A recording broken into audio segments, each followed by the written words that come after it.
Hi guys, welcome back to my channel. So today's video is me reviewing Wicked, the movie, which just came out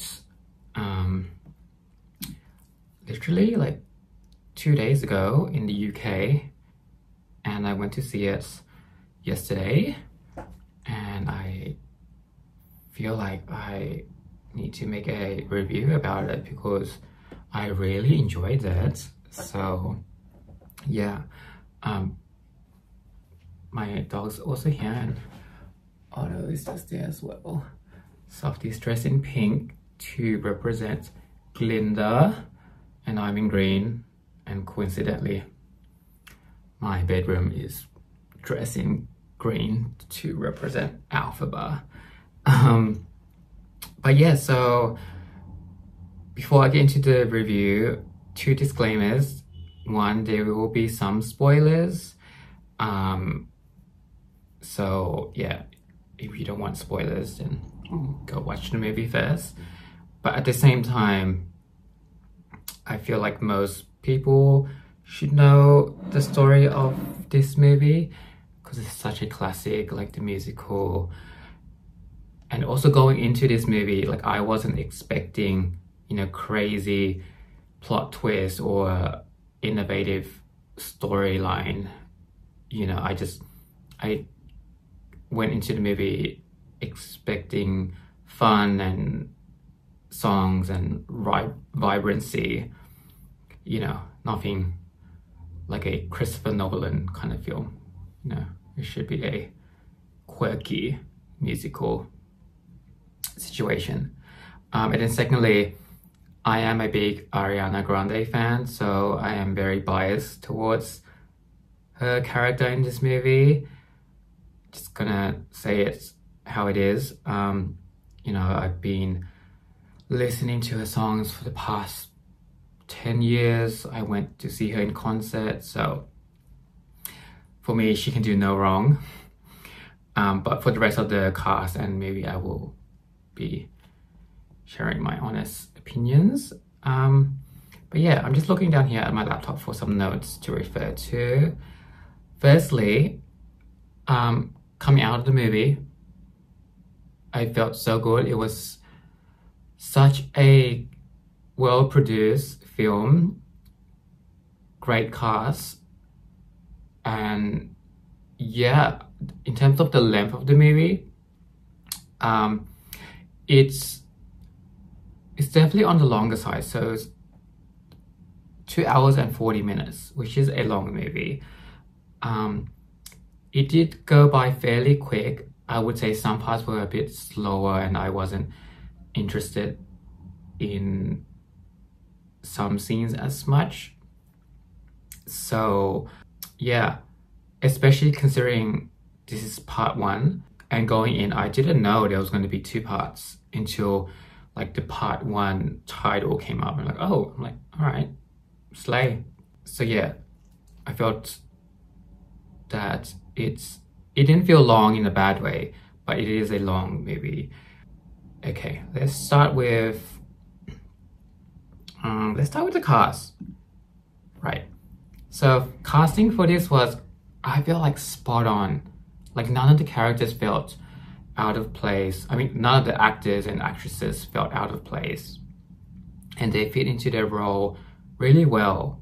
Like Ariana Grande as GAlinda, she aged. Like she was born for this role. Like when she came out of her mom's womb, she was like, I'm gonna be GAlinda when she grows up. And yeah, it was so fitting to her. The way, obviously she's a great singer, like everyone knows that, but I think we also forget that she started out as acting, you know, in Victorious, and then she stopped acting and did her music career and became famous, and now she's, I guess, going back to acting. I don't know if she's going to do more movies, but the way she delivered GAlinda, like the nuances in the way she says things and the way she sung the songs was so good. Her voice was amazing. Like the first song she sang, that opera moment coming out of her bloody mouth, Like, gosh, it's crazy. She's literally a young Mariah Carey. And what else? Yeah, she fit well in her appearance of GAlinda.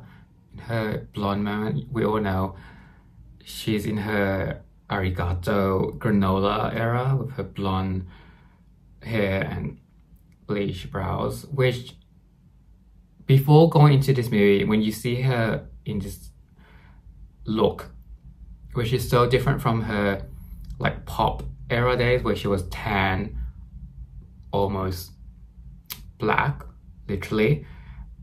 She looks so different. And yeah, before going to the movie, before seeing this movie, she looks a bit like too pale, and her features didn't really match the blonde hair and blonde brows, bleach brows as much. But then when watching this movie, I felt like she looked good, like she looked great in this blonde look.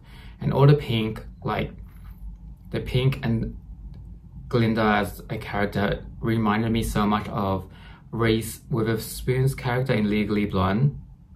And we know like Ariana Grande loves Legally Blonde, so yeah, it was just so fitting for her. And I felt like I can just, if the whole movie was just Ariana Grande, like all the scenes with her, I wouldn't complain, honestly. She was so funny in it. Like all of the lines were so funny. Hands down, my favorite character. Again, I'm being biased, but like she just stole the show. She stole the movie from everyone else. The little like hair flicks she was doing was so funny. A lot of hilarious one-liners like, look, it's tomorrow, when the sun came out. That was so funny. What else? Yeah, I feel like I can speak on and on about her, but let's move on to Alphaba, played by Cynthia Viro? I don't know how to say her last name. And I'm not familiar with her before this movie, so I had no expectations. I've seen her and Ariana do interviews like on TikTok, and they seem so close. They're always like crying in the interviews for this press tour, which is so funny, and there's a lot of memes about that. But yeah, before going to this movie, I had no prior knowledge of her, but she delivered as Alphaba. She ate the house down boots, mama. Like, good acting, good voice. I mean, yeah, she, like, no notes, 10 out of 10 from her. I'm excited to see her in more movies. So, okay, next is the Prince, Fiyero, played by Jonathan Bailey. Again, good typecast. He fit the role well. I know him from other like shows and movies I've watched. He's a gay icon. I haven't watched Bridgerton, but I feel like I would assume his character in Bridgerton would be a similar character in this movie, I want to say, just from looks and that like Prince Charming kind of vibe. Correct me if I'm wrong. But yeah, he was good in this. He played a straight character really well, knowing that he's, you know, not straight. And it's so cute how him and Ariana are like super close friends. I feel like the whole cast are probably close friends now. And good voice too. Like, okay, so the whole cast, I didn't know any of them could sing. Like, I don't think they are singers as their main gig. But again, I'm not too, other than Ariana Grande, obviously. Yeah, I feel like they all are actors and actresses as their main thing, and then maybe singers or musical theater people as this second specialty. So I didn't know if they could sing well other than Ariana Grande, but they all delivered well. Next character, Ethan Slater, which plays Bark. He was a cute, fun character.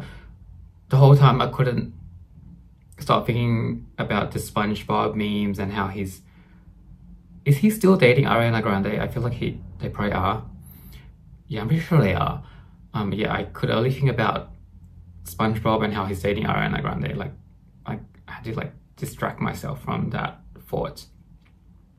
But he was good. And then next, Michelle Yeoh as the dean of Shiz University. She was again great. Had that more, motherly teacher vibe, which she just matches so well. Good singing. Yeah, no notes on her. She's mother, she's queen. Next, Jeff Goldblum as Oz the Wizard. He's so unserious as both an actor, like him in real life, and as this character, just so unserious. Obviously he's iconic for Jurassic Park, but a super more niche, specific thing. If you watch Drag Race, you obviously remember him from the debate episode. So funny in that. Yeah, he's such a funny guy, and I feel like he could have appeared more evil in this movie, but I get the tone they were going for. Maybe they wanted something more lighthearted and unserious to play on Jeff's personality. And then next, Peter Dinklage, is that how I say his last name? I didn't know he was in it because, okay, so he was the voice of the goat character. Is it a goat or a sheep? The goat professor, whatever. And the whole time I was listening to that voice, I was like, why does it sound so familiar? Because I didn't know it was Peter Dinklage. Yeah, until I saw the credits. I'm like, oh, that makes sense, because I'm a big Game of Thrones fan, and him in Hunger Games was great. Yeah, so that adds up. And next, Bowen Yang as one of the students. He has some funny one-liners in there. Yeah, very, very SNL of him. Who else can I speak about? I think, oh, we got the original broadcast, sorry, we got the original Broadway cast of Elphaba and GAlinda. I forgot their names, but when they appeared in the Emerald City part, like, oh my god, iconic. They really ate with this, and it was so cool that they brought them into this movie, because, you know, they're the OG queens. Yeah, so Idina Menzel as the original Elphaba in Broadway, and Christine Chenoweth as GAlinda. Yeah, it was such a good, like, kind of, I don't know, Easter egg moment. Not really, but yeah, that was cool.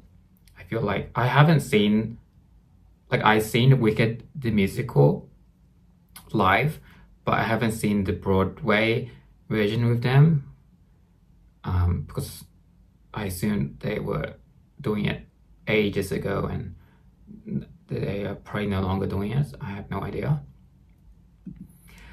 Yeah, so that was the cast. They all ate, honestly, so good. And am I missing anyone else? I think that's it. Yeah. Okay, let's move on to songs. Oh, some good songs. My favorites which is probably going to be most people's favorite, is obviously Defying Gravity. Like the last song. That is what, you know, Wicked is known for. Like, just the ultimate classic. Can't go wrong with it.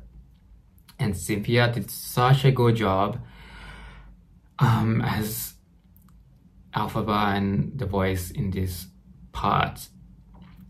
And yeah, such a good song. And I think I'm just looking at the Spotify playlist because the whole official playlist is on Spotify, which I've been listening to this whole morning.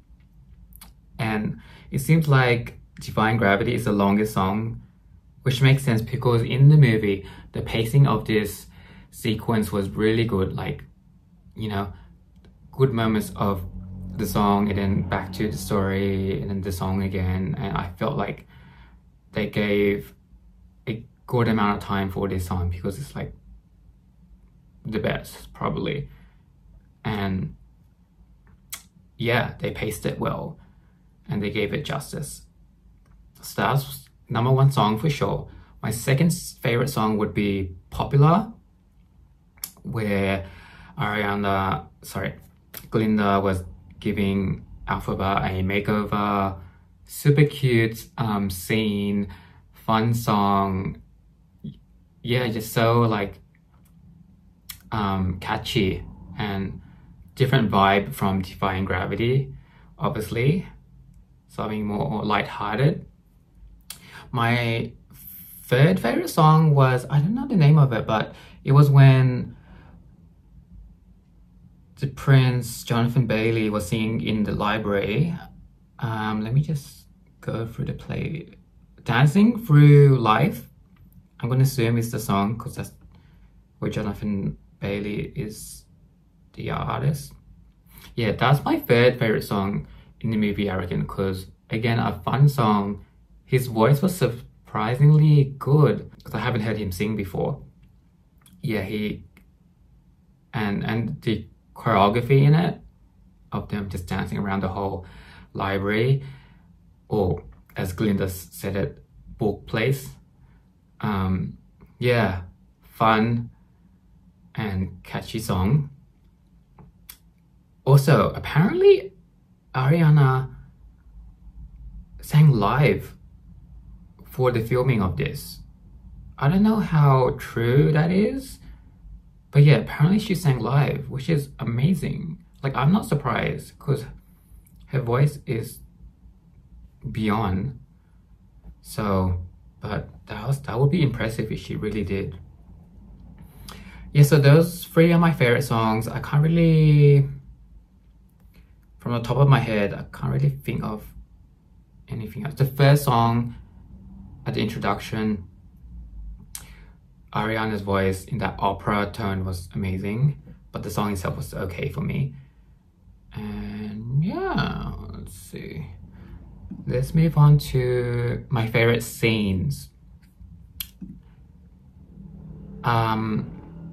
The last scene of Defying Gravity was amazing, obviously. Iconic of her just flying off with the broom and into the sky, and then I don't know how it happened. I mean, it's a movie, but her black cape just expanded to something massive in the sky. Yeah, that was a good scene. Another favorite scene was when they were at that party dance situation where Alphaba started dancing with like no one, by herself in a strange vibe, and then GAlinda joined her. That was just so like emotional. Like, I teared up, honestly. It was so, and I liked how when Alphaba was first dancing, no like music was playing. It was just like silent in a way. Yeah, that was a favorite scene because it like touched my, I don't know, my heart or something. Like, it got deep, girl.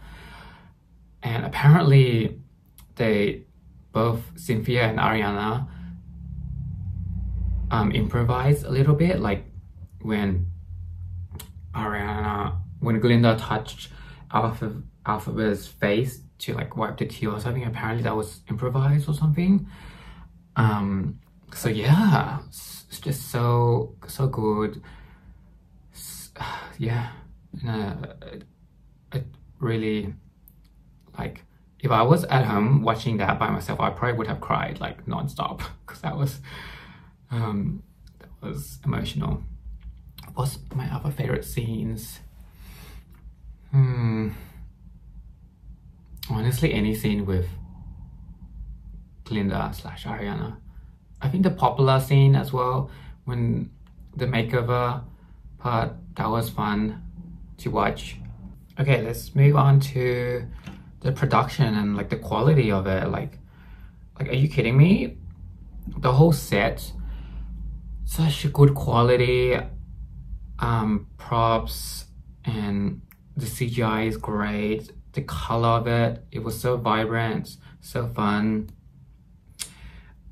And the costumes, outfits, they ate with that. Honestly, like, my favorite is the school uniforms. Like, I love how each, like, both the boy and girl students had like the same top and blazers, but they were pretty much able to wear whatever bottoms they wanted. So skirts, pants, even the boys, some of the boys wearing skirts, shorts, whatever. I love that gender neutral trouser skirt situation. It kind of reminded me of Hunger Games, the new one, Ballad of Songbirds and Snakes, where the students had like both a pants, a trouser and skirt situation. So I loved that outfit. And the blue outfits kind of reminded, well, the whole university like scenario and vibe reminded me of a bit of Harry Potter, especially like, you know, when that blue school of those girls, the dolls, coming in to visit Harry's school. Yeah, gave off that vibe a little bit. Very magical, very cunty. Yeah, just overall good production, quality, CGI, makeup. Like, Alphaba's green makeup looks like she actually had green skin. Sorry, I had to change to my webcam to film this because my iPhone ran out of memory. So I'm going to quickly wrap it up. So if I were to give it a rating out of 10, I would say 9 out of 10. Really good. It lost 1 point because it's just a long movie, and I'm not the biggest fan of super long movies, like any, even if it's amazing. That's a personal preference. And yeah, so I'm super excited for the part 2 to come out. I think it comes out in exactly 1 year. And I wonder if they're going to tease more of, because at the beginning, like the first few minutes of this movie, they showed a bit of Dorothy walking with, you know, the lion, the Tin Man, Scarecrow on the yellow brick road. And so they teased that a bit.